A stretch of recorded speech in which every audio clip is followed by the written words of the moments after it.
సొంత ఇంటి కళ నెరవేర్చాను సెంటు స్థలం ఇచ్చి ఇల్లు కట్టుకోవడానికి చెప్తున్నాడు. దానికి చెప్తానండి. ఇప్పుడు మా కంకిపాడు పక్కన గొడవలు ఇల్లు ఇచ్చారు. కంకిపాడు ఆవిడే, మా డ్వాక్రా గ్రూప్లో ఆవిడే. 1,80,000 రూపాయలు మెటీరియల్ కానీ క్యాష్ కానీ ఇస్తానన్నారు.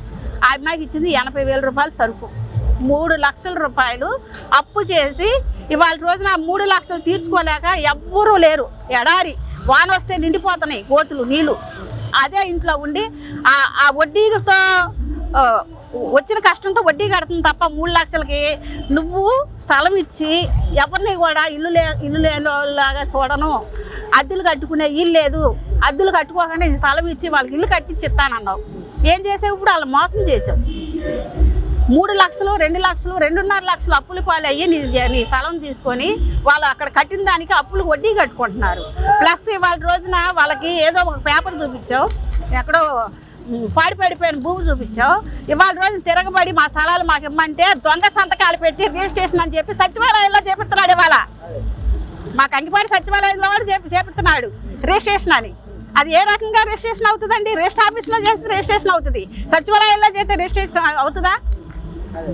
పిచ్చి పేజీలు ఎవరూ లేరు. పిచ్చి గొర్రెల్లాగా నిన్ను నమ్మి ఒక్కసారి అవకాశం ఇచ్చారు. ఎలా అంటే కాంగ్రెస్ నాయకులు అవ్వచ్చు, జనసేన వాళ్ళు అవ్వచ్చు, ఇతర కులాలు అవ్వచ్చు, మాకు న్యాయం జరిగింది జగన్ అన్న వస్తే రాజశేఖర రెడ్డి బిడ్డగా ఒకసారి నీకు గౌరవించి ఓటేశారు.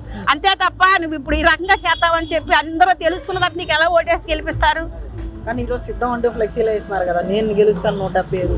ప్రజలు కూడా నవరత్నాలు సంక్షేమ ప్రభుత్వాన్ని కోరుకోవడానికి సిద్ధంగా ఉన్నారని చెప్పి మాట్లాడుతూ ఉన్నారు. 175 మావే అని సవాలు చేస్తున్నారు. ఏం చెప్తారు సార్? నేను ఒకటే చెప్తున్నాను.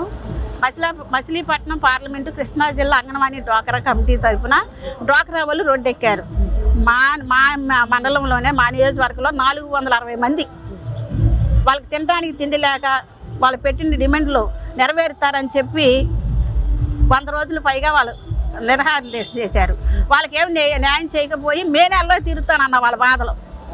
అది ఎప్పుడు తీరుతాం? మే నెల ఎలక్షన్ అయిపోద్ది. నువ్వు ఎట్టాగో సంచి చదువుకొని ఇంటికి వెళ్తావని తెలిసి బూటకం మాటలు చెప్పి ప్రజలు మోసం చేయటం తప్ప వేరే అసలు ఏ అథారిటీతో కూడా అతను పనులు చేయట్లేదండి. అతన్ని జగన్మోహన్ రెడ్డిని సీఎం కుర్చీ ఎక్కించామే కానీ ఎక్కించినందుకు మా చెప్పుతో మేము కొట్టుకోవాలి. అలాంటి రోజులు తీసుకొచ్చాడు. అంటే 2 నెలల్లో ఎలక్షన్స్ రాబోతున్నాయి. ఇక్కడ పెనమలూరు నియోజకవర్గానికి అధికార పార్టీ వాళ్ళు జోగి రమేష్ గారిని ఇక్కడ నిలబెడుతూ ఉన్నారు. ఎలా ఉంటుంది అంటారు? ఇప్పుడు గతంలో చూసారు ఆయన మాట్లాడిన మాట కానీ, లేకపోతే ఆయన ప్రతిపక్ష పార్టీ నాయకులు విమర్శించి తీరుగా చూసే ఉంటారు కదా, మరి ఆయన నమ్మే ప్రసక్తి ఉందంటారా? ఏం చెప్తారు? జోగి రమేష్ గారు టికెట్ కన్ఫర్మ్ అయిందని చెప్పి కన్ఫర్మ్ అయిన తెల్లారి నుంచే మా మండలం మొత్తం తిరుగుతున్నాడు.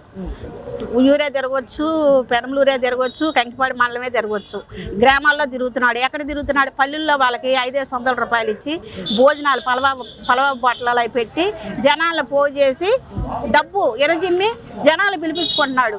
ఇవాళ దళిత గర్జన జరిగినా, బీసీ గర్జన జరిగినా కూడా ఏది జరిగినా స్వస్థంగా మాకు వస్తున్నారు.